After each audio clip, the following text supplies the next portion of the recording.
It's the big one. It's the one they've had marked on their calendar for a while. There's not a single member of this Ohio State Buckeyes roster that has ever beat Michigan, and notably it's the opposite for Michigan. Do you think that helps or hurts the Buckeyes this weekend in the game?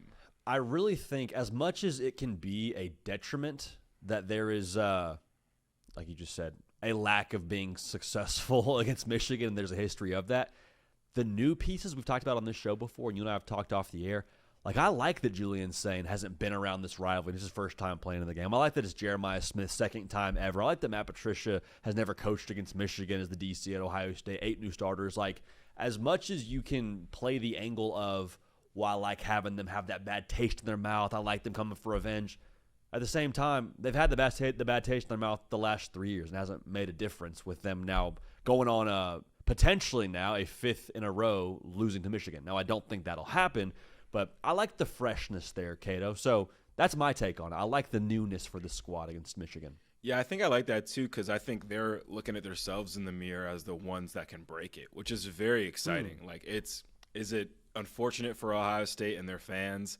that this has been their record the last couple of years against Michigan? Yes.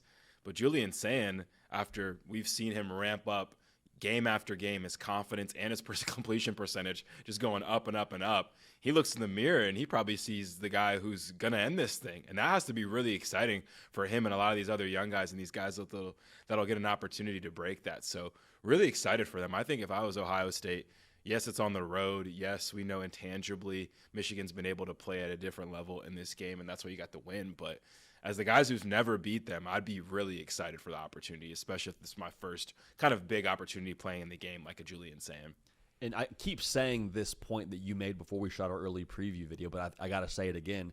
How much is it really about football in this game against Michigan? How much is it really about the X's and O's and personnel? Like, Ohio State, more often than not, has been the more talented team in this game, but it hasn't mattered. But, Cato, some of these little intangibles that I feel like we can pick up on from television broadcasts, I like the things that I can gauge with Ohio State. You see Ryan Day post-game after they beat Rutgers. He just was talking about how, guys on the sideline after we're, about to wrap this thing up against Rutgers, when the ones are out, they're already talking about Michigan. Like Julian Sain, he's calm, cool, collected. He seems like he has kind of that right persona to go snap this streak.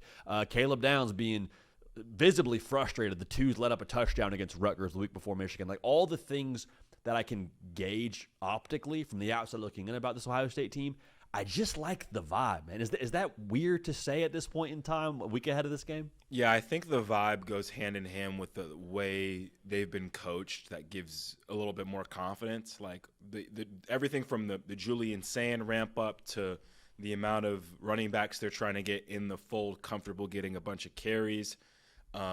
Even like I saw Ryan Day in the UCLA game when they're up like 21, laying into Julian Sain about like a third down decision at this point. It's probably his first incompletion of the game, you know what I mean? So I think they're doing a good job internally of trying to maintain the standard despite not having the most difficult competition on their schedule. So I do like that part of it.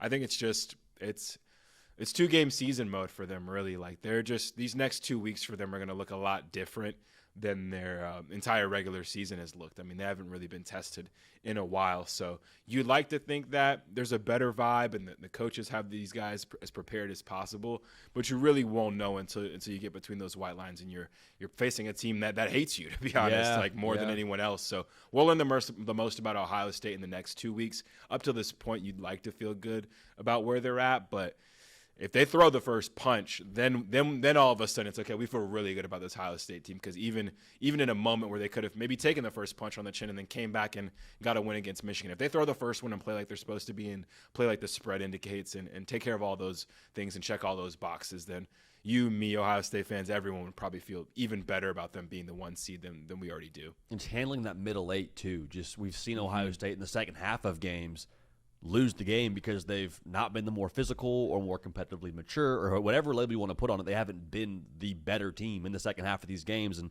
it's cost them. Last year, Ohio State felt very like pre-workout-ish to me.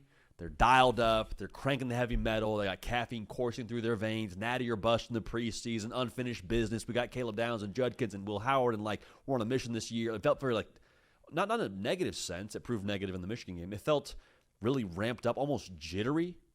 But then this year it feels a lot more businesslike, mature.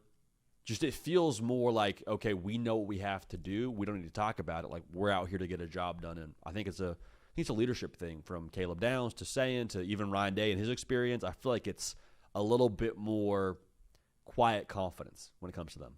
That's a good point. And I think a lot of that quiet confidence, too, comes from the playoff run. I mean, yeah, you did lose to Michigan last year. Yes, you hate that. But the run you went on, given the opponents on your schedule and the gauntlet you had, man, you got to feel confident after that. Like, the quiet confidence, I think, also comes from whooping up on a Tennessee, whooping up on an Oregon, and then, like, ultimately getting to the national championship through a Texas and a Notre Dame, which is – it's the first year of the playoff, but an impressive run to the playoff nonetheless. We'll see in the next couple of years if any team has a more impressive run than they had. But I think that set the standard for them for sure, and that was earlier this year, carry it through the offseason, and we'll see what they got this weekend, man, in Ann Arbor. It's going to be a treat to watch for sure.